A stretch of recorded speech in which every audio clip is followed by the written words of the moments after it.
Hello ladies and gentlemen, and a very warm welcome to today's webinar, which is brought to you by sharedserviceslink.com and sponsored by Nimbus. So today we're looking at an area which is very important to a lot of people in purchase to pay and finance shared services right now, which is about engagement and specifically getting people engaged within the process and in process. So I'm very pleased that we are focusing on 5 ways to get people engaged in process. So I extend to you a very warm welcome indeed. Many of you are familiar with me. I'm Susie West and I'm the founder and CEO at sharedserviceslink.com, and we are a business community for leaders in finance shared services and providing them with best practice information through our conferences and through our webinars such as this one. And I'm very pleased to say that Nimbus is a very significant partner of ours. So it's great to be introducing today Nigel Warren, who's the head of marketing at Nimbus, who is our key presenter for today. So let's have a look at the agenda for the next 60 minutes. I'm going to touch briefly on the importance of questions and then have a look at the context before I introduce Nigel, who really will be going into detail into the 5 ways in order to get people engaged in process. And then we'll be taking your questions in the last 10 minutes of this session. So just to touch on questions and how that works, I'm sure you're very familiar with this platform, but just in case it's the first time you use it, if you have a question, which I'm sure you will have because there's going to be a lot of material in here that will trigger many more questions at your end. So, and also this is very much a two-way dialogue, so just please make sure that you absolutely get the answers that you're seeking from this investment of 1 hour of your very, very precious time. So please do make sure you use this functionality to get the answers you're seeking. You just need to drop your question into the box, which I've just marked for an example on this slide, and that will come through to me. I will then, on your behalf, put your question to Nigel in the last 10 minutes of the webinar. Let's have a little look at the context. Why are we actually having this discussion at all? And specifically why are we having this discussion today? A word keeps creeping into conversations that I'm having with leaders in financial services and purchase to pay, and that word is collaboration. So what I am seeing increasingly, and financial services people are seeing increasingly, is that in order to be a high-performing finance operation and a high-performing purchase to pay operation, collaboration is absolutely critical. The days where finance used to operate as an island or as a silo, those days are gone. If they still exist, they are limited. And the reason for that is because the gains that can be realized when working in collaboration with other parts of the organization, the performance that can be achieved is so much greater than in isolation. So collaboration is a key word that we're going to be looking at today. So collaboration really is about engaging people within your process, across the business, within the process so that you can improve your performance. And the recognition of collaboration is being pushed higher and higher up the priority list. So shared service leaders really are looking at applications and technologies to see how they really can aid collaboration. It is so important now. So really this is a very, very critical success factor in, to engagement and making sure engagement is done in an optimum fashion. So with all that in mind, I'd now like to introduce, please, Nigel Warren, who's Head of Marketing at Nimbus. Over to you, please, Nigel. Thank you very much, Susie. And thank you, everybody, for joining this webinar, which I hope you'll find enjoyable and informative.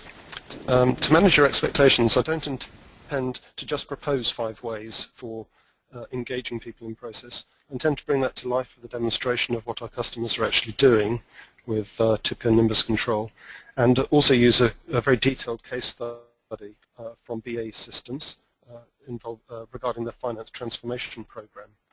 But first of all, let's just set the scene, and that is that process is at the heart of shared services. If we start with the end goal in mind, any shared service or global business services program surely has these 3 goals: to reduce cost through efficient best practices, to improve quality, which no doubt entails knowledgeable people appropriately following the best practice, getting things right first time, and delivering excellence. And that excellence may encompass not just their sort of individual performance, but throughput, accuracy, data reporting, financial controls, regulatory compliance, and so on. And then, of course, the ultimate goal is, as a consequence of all the above, if you like, delivering high customer satisfaction. So to get here requires process improvement. And as I suspect you all know, improvement is hard to achieve unless you've first of all got a common way of working. If you've got lots of variations for how a service gets delivered, it's harder for customers and shared service staff to execute flawlessly. Trying to improve something which is done umpteen different ways is a recipe for disaster. So shared service optimization is an ongoing journey. It's not a one-time transition, so continuous improvement is necessary. It needs to be baked into your ways of working. Well, continuous improvement, I suspect, is hard to sustain. Done badly, it seems to customers like, oh no, yet another blinking change. Will these people ever stop tinkering?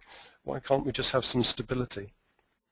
And according to this survey from IBM, only around 50% of CFOs think that their organizations are tackling continuous improvement well. So why is that? Well, according to this survey, 59% of organizations wished they had invested more in change management.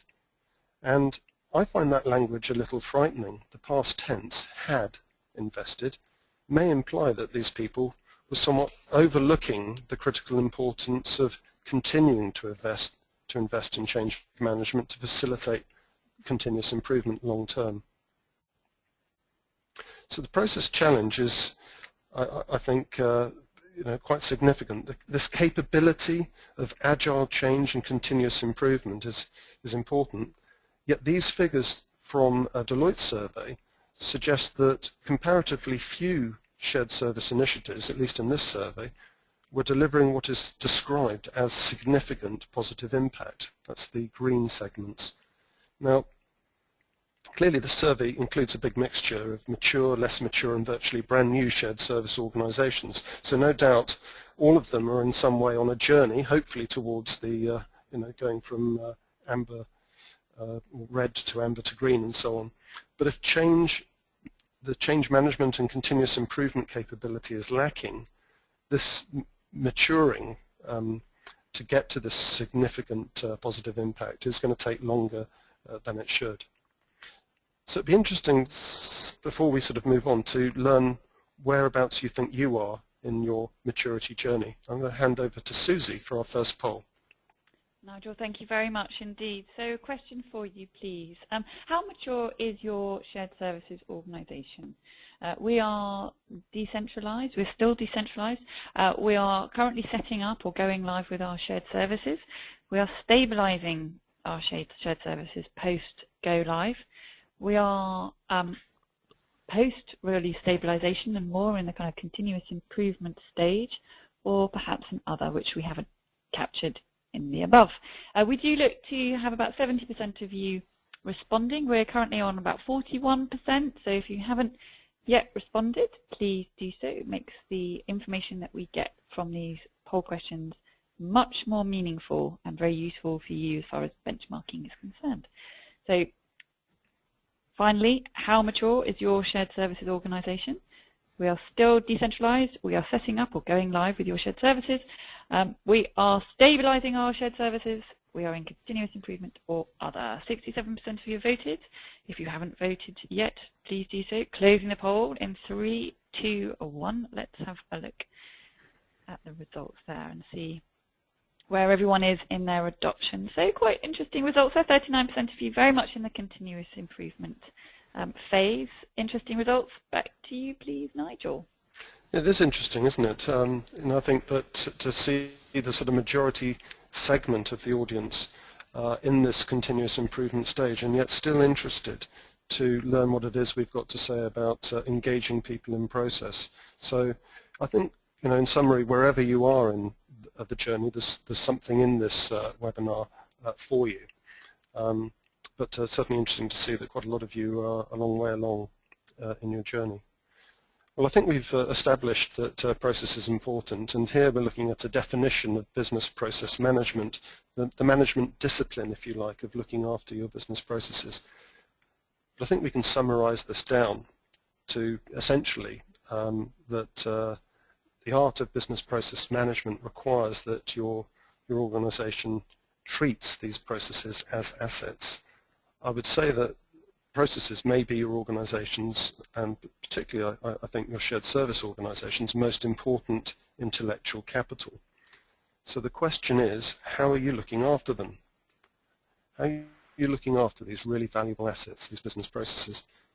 For many organizations, I think BPM is seen as an IT discipline, and that can lead to quite a few pitfalls, which I'll just look into very quickly now. And the first of those pitfalls is failing to really think through who the end audience is for process content. So this is a somewhat rhetorical question, which hopefully we're going to see in a moment, and that is, who needs to understand process content in your organization?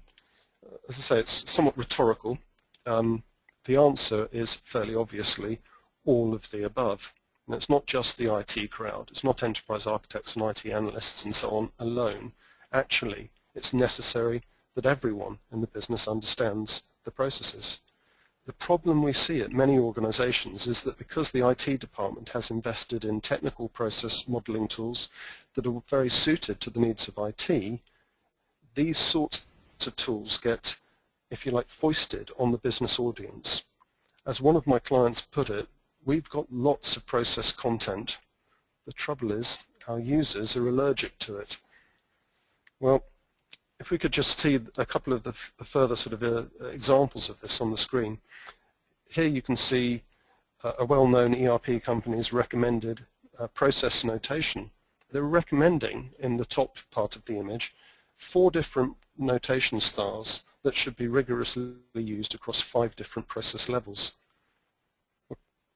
Can you just imagine for a moment, if you needed to get this content out to all of the people in your business, how much training would you have to give them? What hope is there that people, when they look at a process diagram, are going to understand why one process diagram is documented different to another and what all these different symbols and colors mean? I don't think they're thinking about the wider business audience, and process mapping like this only meets the needs of a small specialist team, if you like, of process analysts. And then another thing which is often problematic is the use of a notation called BPMN, Business Process Modeling Notation, which is marvelous if your intent is to automate a process using a workflow product, because you need all the logic cycles and rigor that requires. But I don't know about you, to me it looks like a wiring diagram, and I don't think that is a successful way of trying to engage a business audience in process. Another type of complexity, in my view, and this may surprise you, is swim lane diagrams. I mean, something like this at first glance may seem, yeah, it's marvelous. We print it out and spread it across the walls of the office. We all love it. But how much of this actually fits on an ordinary computer monitor? And, not very much is the answer. And then when you're looking at it, should you be reading it from top to the bottom or from left to right? Panning and zooming around large diagrams like this, I think, is a huge barrier for ordinary employees to have the patience and intent to understand how a process flows. The next challenge I'll quickly mention is ineffective process capture. Now, paper-based workshops like this, I would have to admit, are actually quite good fun and very engaging for the participants, but the truth of the matter is this is a very slow and costly approach, not least because to take part in this, you've got to get people to travel and be in the same place. You've got the accommodation costs and so on. But then when you peel this stuff off the wall, stories abound of the post-it notes that fall off and no one can agree where they should be stuck back on. And then you're sticking all the things back together with sellotape and then trying to peel it off the wall again.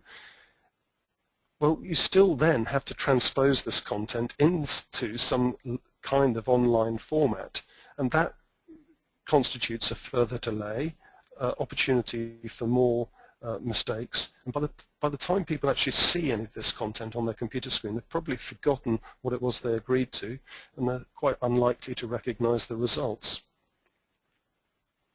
Lack of governance is the next challenge I'll quickly talk about. And by governance, I mean the version control, the review, the approval process, and so on, of your process documentation. I believe that's critical. Certainly in highly compliant industries, you need to know that the content is properly approved and looked after. Well, here's an example of an SAP Business Blueprint design document that one of our clients was asked to sign off by their systems integrator following about I don't know, 3 or 4 months of consulting. So they'd burnt through probably about $200,000 of consulting. Of course, there's all the time spent by the managers of the business themselves in being engaged in this process. Well, quite controversially, this client actually refused to sign off this document. He wasn't confident that the business requirements had been properly understood and captured. Signing a document of this kind would have been too much of a leap of faith. He wasn't prepared to take that leap, and he basically put the project on hold. And, well, the reason that we photographed the document is perhaps obvious. I mean, we got engaged with the customer to help them understand their processes to a point where they were then ready to sit down with the systems integrator and start talking about what they needed from the SAP system. Right, the last challenge I'm going to talk about is the failure to support collaboration. On the diagram that you can see here, you've got some of the obvious stakeholders that need to be involved to create and maintain and improve the vast number of processes that your shared service center is no doubt responsible for. So you've got process owners, obviously, business analysts, subject matter experts, but then perhaps less obviously people like risk officers, Lean Six Sigma, compliance specialists, and then of course IT are always interested, and so should they be. Well, I think if you're going to get these people to collaborate together, they need to be confident that they're looking at one source of the truth. And when you think about it, that you can often have sort of isolated efforts where a compliance specialist may be looking at some process information in quite a different domain to, I don't know, an ERP project or something like that. So they need one single source of the truth, and they then need, on top of that, support for collaboration, which is what I'm representing by the pale blue circle there. So this support for collaboration is, what I mean by that is making it easy for people to communicate about the content, to make it easier for them to agree, to improve it, to sign it off, to keep it up to date, to schedule things like periodic reviews that will involve not just one person but many of these different stakeholders. So I think that getting to this position where you have a single source of the truth and support for collaboration is actually quite difficult to achieve if you're using office-oriented tools like Visio and sticking the content on the file system. But in terms of process engagement, of course, the challenge is far bigger, because if you've got this content up to date, you need to ask yourself the question, if it's got all this valuable information, this describes how we operate, who needs to see it? And the answer ought to be, I think, everyone. This could be a really, really valuable resource for all your employees, a single source of the truth for everybody to understand how the organization operates, what they need to comply with, what the best practice is, and also to look at how things are performing. It has the potential to be the easiest place for people to understand how they should perform their roles. And this is, I suppose, in a nutshell, what Nimbus Control makes possible for organizations. We call it an intelligent operations manual, and what employees want from that is not to be submerged in everything. They don't want information overload. They need personalized delivery of the right content relevant to their role. They also need to be informed when content relevant to their role changes or is issued, and they ought to be able to communicate and collaborate. So, for example, passing feedback, passing up improvement suggestions. Okay, so hopefully not too bleak an assessment of the challenges that we're looking at. I wonder which of these challenges have resonated most with the audience, and we've got a quick poll to ask you. Thank you very much, Nigel. So coming up on your screen now, as Nigel mentioned there, which two process challenges are of most concern to you right now? Processes are not easily referenced or understood by everyone. Collaboration for review and improvement is ineffective. Perhaps people don't trust that the content provided is up to date. Process performance lacks transparency, or perhaps there's a disconnect between IT's view of process and the business's view of the process. So please tick the two which resonate with you the most and represent your key challenges as far as process is concerned for you right now. So we've got about 50% of you have voted. Please, if you haven't already, tick two of the boxes that resonate with you the most. See if we can get that up to touching 70%. And if you haven't voted, please do so. Closing the poll in 3, 2, 1. 71% of you voted there, so thank you for that. And results coming up on the screen now. You can see two clear winners there. Back to you, please, Nigel. Yes, it's quite interesting. Okay, so a fundamental requirement that processes should be understood. You're not going to get much in the way of collaboration if people don't understand it. This question of trust might surprise you, perhaps. And it's my experience that if people don't trust that they're looking at the up-to-date version of a process, or if they have a bad experience, that they're looking at out-of-date materials, perhaps paper-based, and realize, after wasting their time of making a suggestion that something's out of date or whatever, realizing, oh, geez, it wasn't even the up-to-date process. They quickly become very if you like, skeptical about the value of trying to suggest improvement. So I think we also wanted to follow up on this with another poll, which was just to consider, when you're trying to roll out a change, what types of content do you regularly need to update? So suppose that you were changing a process, what sort of things would you have to edit and reissue to get people competent? And hey, Susie, I've taken over your job for you here, but it's fairly here. So I think the audience are well practiced now in answering polls. So I'm going to carry on. Do you issue new versions of process diagrams? Do you reissue or update training content, perhaps PowerPoints? Do you reissue PDFs? Do you update KPIs and dashboards? Do you update intranet pages? Right, how many people have voted, Susie? Well, this is very interesting, Nigel, you see. We've got. I want to see if we can get past my 71%. So we're currently on 68%. So you're the master at this. Well, I don't know, the results are quite exciting. We've gone head-to-head, we're on 71%. So if you haven't voted, please do so.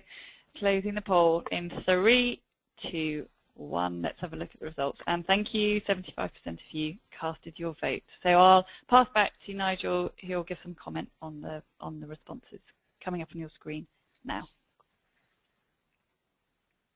Okay, great. So interesting to see that a lot of people are publishing this content on intranets, and that there is a training effort that people have identified, but it's not just a question of updating some processes, that there's probably standard operating procedures and PowerPoints and training materials that need to be issued as well. Okay, so that's very interesting. You'll be glad to know that I think that what we're going to reveal to you in the next half an hour can make that challenge a little bit easier. So what constitutes success? I've been perhaps a bit bleak, sort of talking about all the challenges of engaging people in process. Well, what would it be like if we were doing this really well? So, what does a successful process look like? And what does it take to make that happen? Firstly, I think it requires knowledgeable people. And note in the case of the process that I've described beneath, that these people may be spread across the organization or indeed spread across the supply chain. If any of these people fail to perform required tasks in the sort of compliant, conformant way, inevitably it has a knock-on effect. It's poor old accounts payable that wastes time trying to resolve problems and pacify unpaid suppliers because things went astray further upstream. Or another way of putting it is, however good the automation, without a purchase order, you're not going to get a first-time match. So knowledgeable people is a prerequisite.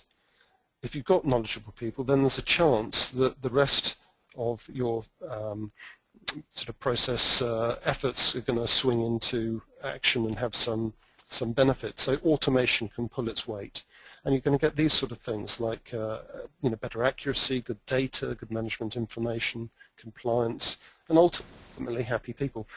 A moment ago I said that processes are arguably your most important intellectual capital, and so if you think about it, process excellence is essentially a knowledge management discipline. So by capturing the knowledge, deploying it, exploiting it, and improving it. For shared services transformations, this knowledge management challenge can be really quite grave. If you're in transition, people may be leaving the business, you may be relocating work, you've got different people, different procedures, perhaps different systems, they're all coming together at the same time. I know it's a bit corny, but it's like the perfect storm. So your challenge is to ensure that you capture your organization's process knowledge, but that also you're able to deploy it in a way that's useful at the point of work. You need to ensure that people can adopt the best practice and then you can exploit value from the process.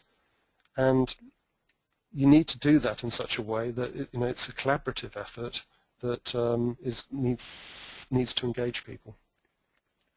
Okay, so that really brings me to the 5 rules to get people engaged in process. And actually, before we move on off this sort of title slide, the title slide actually tells quite a story about what we're about. The picture implies it's about business people owning their process, being proud of them, caring for them, and treating them as assets. So that's essentially what the image represents. So here are my 5 rules for process engagement. Firstly, processes need to be accessible. And by accessible, I am actually talking really about 2 different things. Firstly, people have to be able to find the content in the first place. If you can't find it, it's end of story really, isn't it?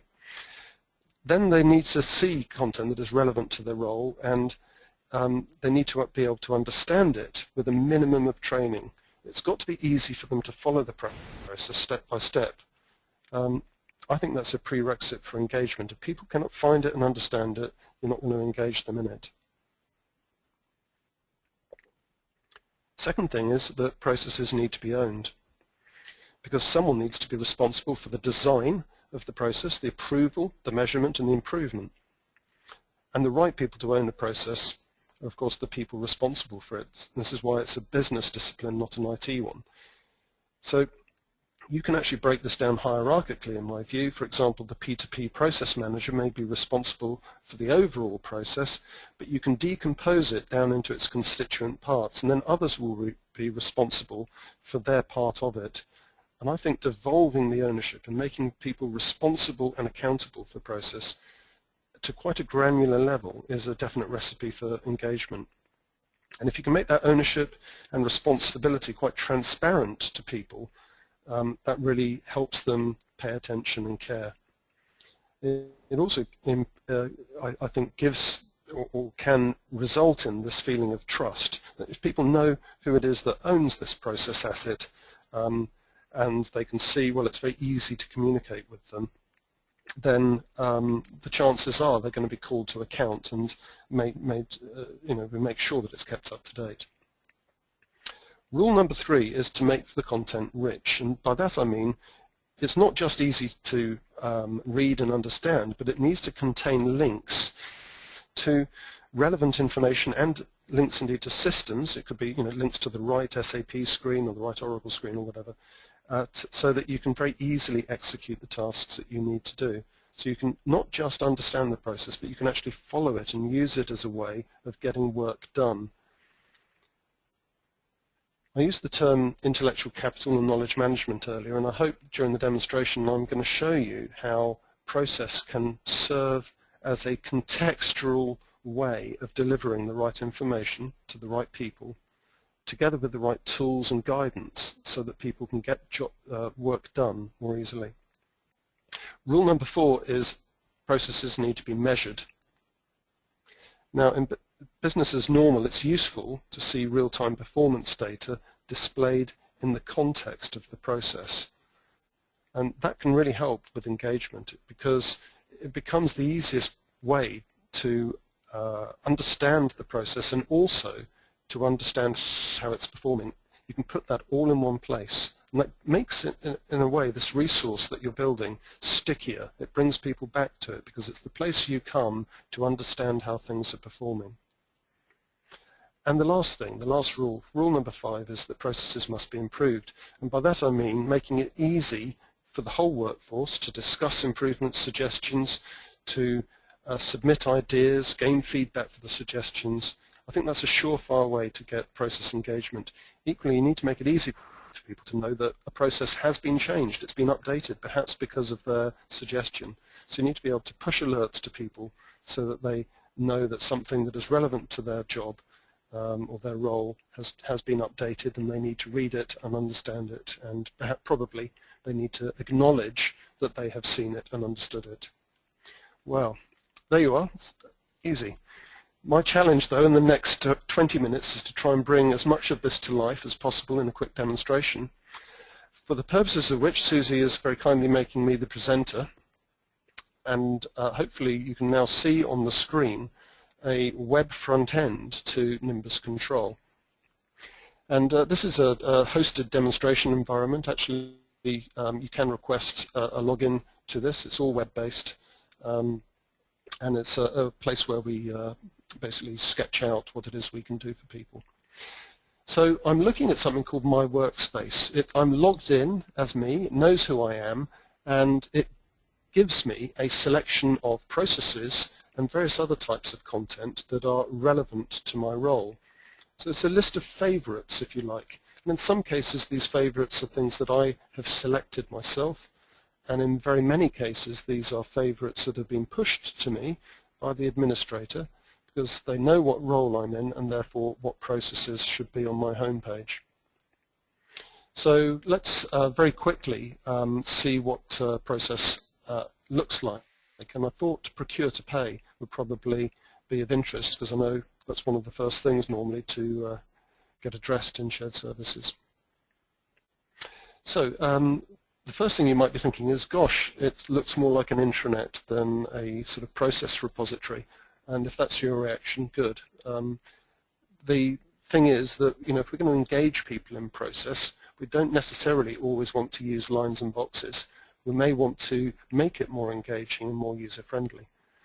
So the types of content that we have in Nimbus Control can be these sort of diagrammatic and colorful front ends, or it can be the more traditional process flow, such as you see here. Now, interestingly, or at least I think it's interesting, but that may just be a personal thing. Interestingly, we use one notation shape. So if you're used to seeing all sorts of different shapes, hexagons, pentagons, and goodness knows what else, triangles and circles, with Nimbus Control, because we are trying to communicate a process to all of your employees, not just specialists, we wanted a notation that was really easy to pick up. So we have inputs, we have activities, and we have outputs. And any activity is normally described as a verb and a noun. So create and authorize requisitions will do. And then we have the role who is responsible for the performance of that task illustrated underneath. And that, if you like, might be kind of representative of who the process owner is for that particular activity. Let's just see how to navigate around this content. So what you'll see is that a diagram is relatively simple. We normally have around about the number of shapes you can see here, so somewhere between 6 and 10 shapes on a diagram typically. We're trying to keep it small to avoid the use of scroll bars. But when you need more detail, of course, you can drill down using this arrow here to get to an underlying diagram that just explodes that previous activity into its constituent parts. So now we can see, okay, the creating and authorizing of requisitions actually involves multiple steps. And you can see there's no further drill downs. This is the bottom level of this particular area. Okay, so that's navigating process and using drill downs. There's a few other points that I'll make in a moment. But really my intent in the first part of this demonstration is just to show you how easy it can be to access the content. Let's go back to the home page. And then let's discover two other ways of accessing content. The use of keywords, and we can tag every single piece of content, whether it's a document or a process, with keywords, to make it really easy for people to go and search and pull back results on a particular topic. So here I've searched for HR processes, and then within that collection, employee appraisals. And that gives me the storyboards, which I'll explain in a moment, other useful links, which is documents, and diagrams that are tagged with that particular keyword. So that makes it very easy to access things from a structured search point of view. And the last thing is a role-based job description. So if I have the role of buyer and I want to find all of the activities in the process repository where I am involved, here is my virtual job description. So here are all the processes, if you like, that I should be interested in because I am involved in this particular role. Now typically people have a compound role. It won't just be buyer, it might be multiple things.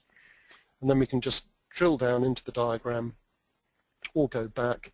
And another cool feature here is that I can click here to subscribe to the document, and then I'll be notified if the process changes in the future. So my point there was making it accessible and easy to understand. I think hopefully what that has shown is that it can be easy to get the right content to the right people, and you can use a simple common language to make it easy to understand. So the next thing is to just talk about process ownership. Let's just go and look at a process diagram again. So it doesn't really matter which one I choose.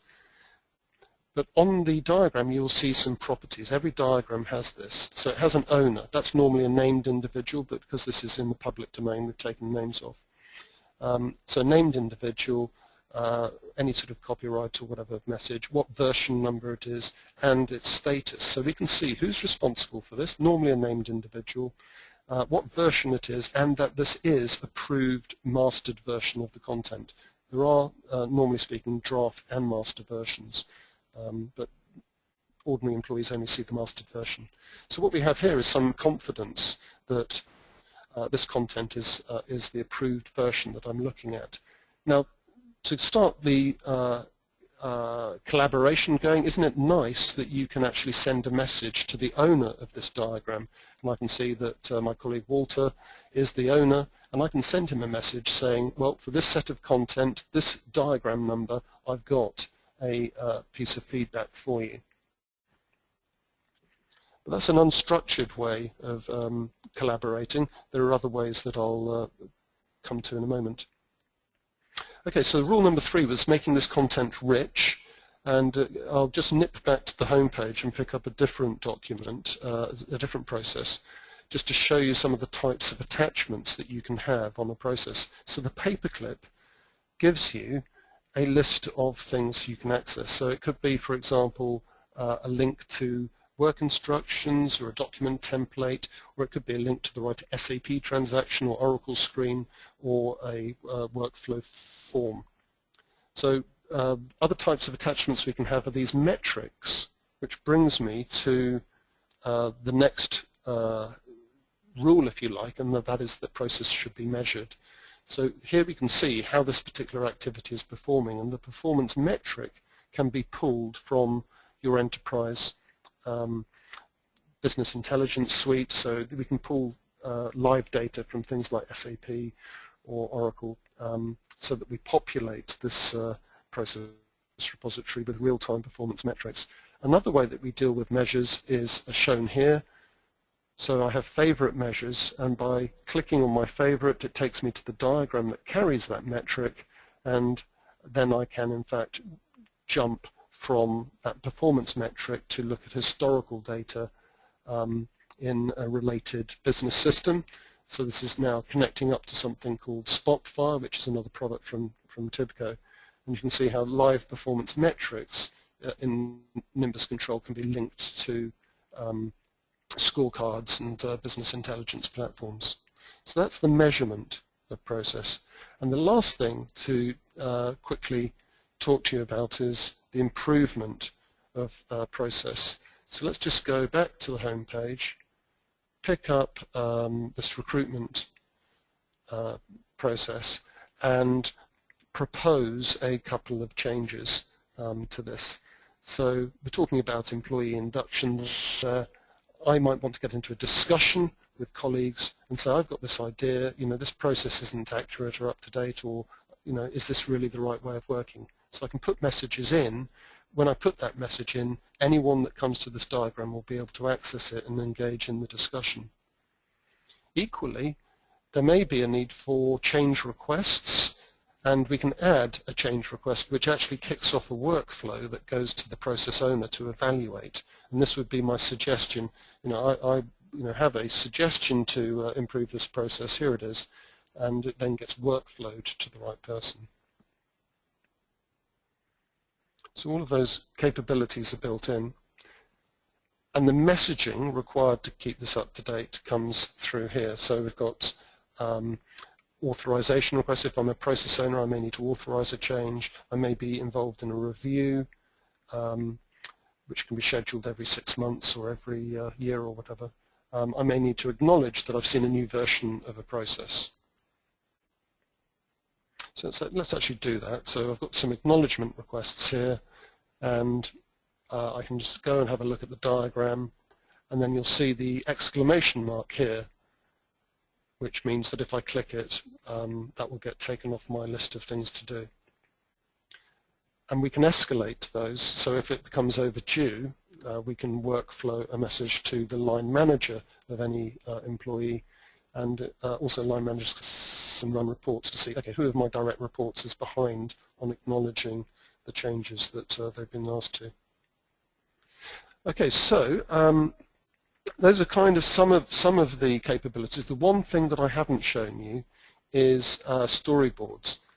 And storyboards are basically guided tutorials that help you issue change and instructions to people when a process changes. It's like a role-based tutorial or a guided tour. I suppose you could call it a guided procedure as well. And the way this works is, the great thing about this is the live process diagram. It's not a rendition of it that's been copied through images and stuck into PowerPoint and published as a PDF or a piece of e-learning. This is the live process content, which means that the attachments are live, that any of the, I know I'm looking at mastered and approved versions of diagrams, and here I have the training instructions in this window at the bottom to help me follow this particular step, which is highlighted. This is the step I'm talking to you about. These are grayed out because it's not the step that I'm talking to you about. And simply by clicking next, I can step through the process one click at a time, accessing at any point the instructions or systems that I'm required to use.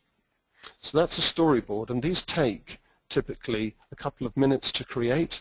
The only time you're going to spend really is writing these individual and tailored instructions. So this eliminates a huge amount of waste that is normally present in the sort of change management and training effort for issuing change. So we can speed things up and make it quicker. Okay, so I promised to give you a little bit of a case study, and to do that we'll just have a look at this, which is, this is actually available as a video that you can go and watch on Nimbus TV, and hope that the email that Susie sends you at the end of this webinar will include a link to this video so you can actually go and play it for real. So it's a story about BAE Systems, their Finance Shared Services Transformation Program, which had the goals of reducing costs, maintaining and improving their financial controls, and enabling continuous improvement. And one of the people that I interviewed in this video is Guy Keown, who is the P2P manager, responsible for accounts payable, expenses, and time and attendance.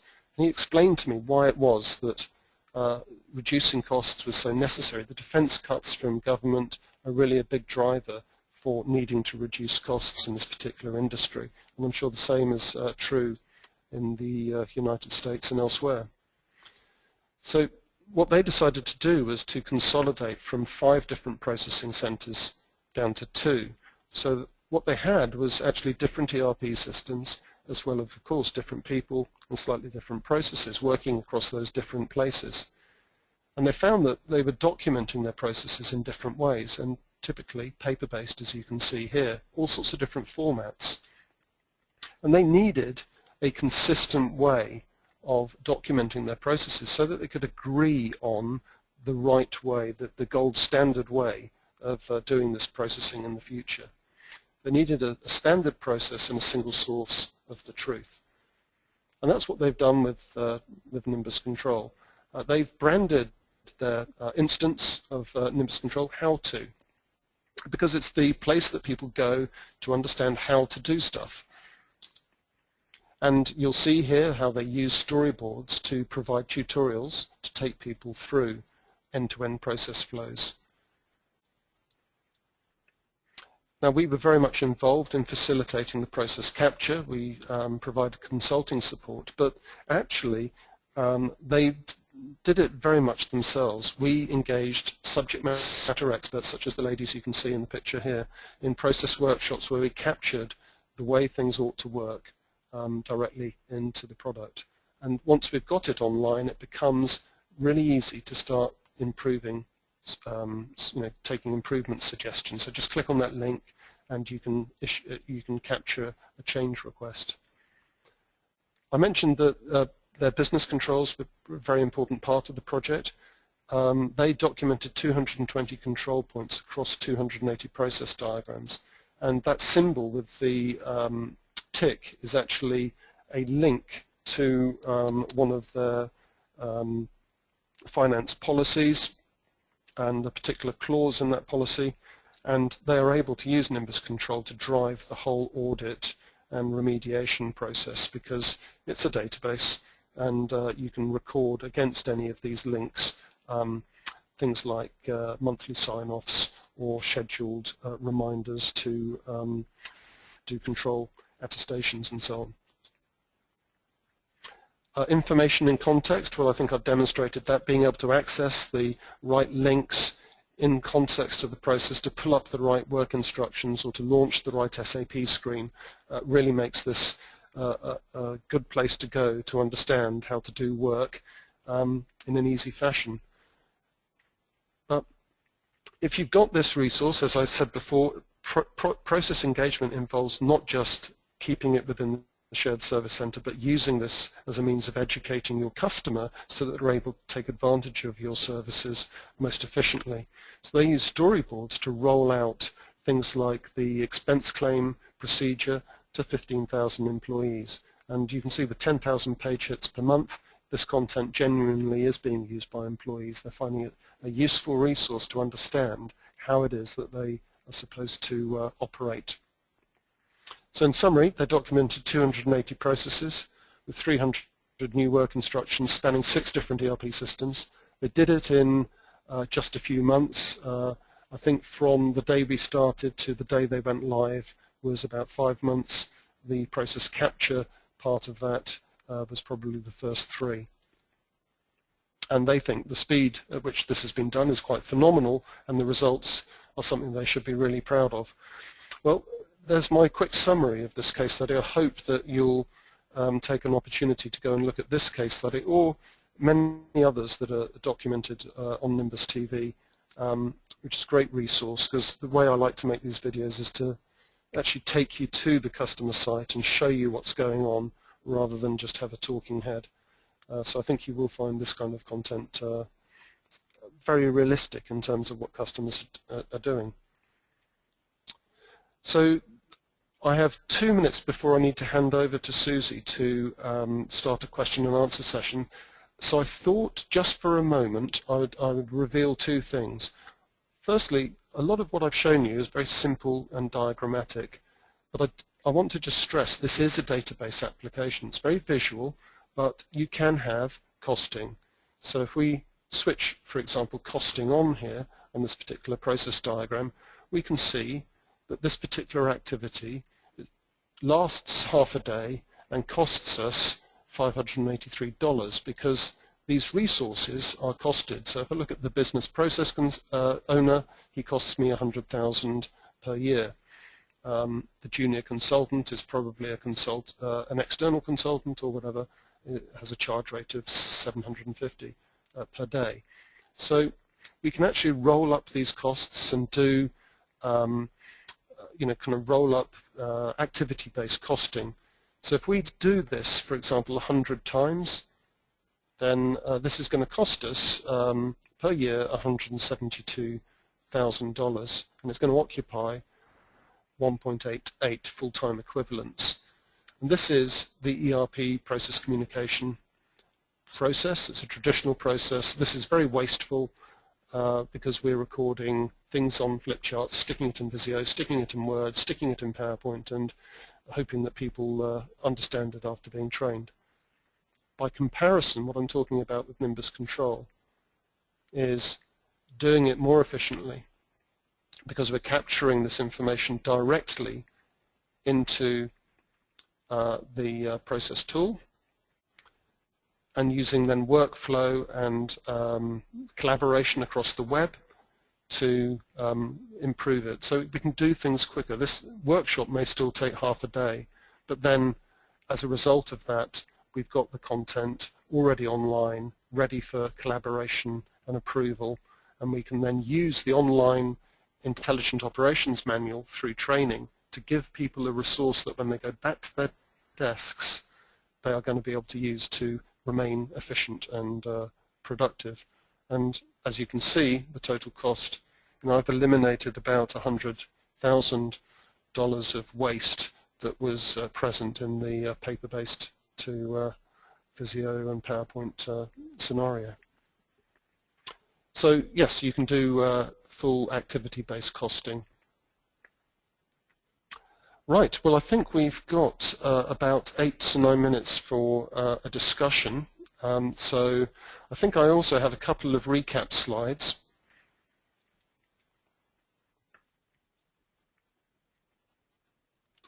So by way of recap, you may be asking yourselves, okay, who's doing this? And there's a sample of some of our customers here.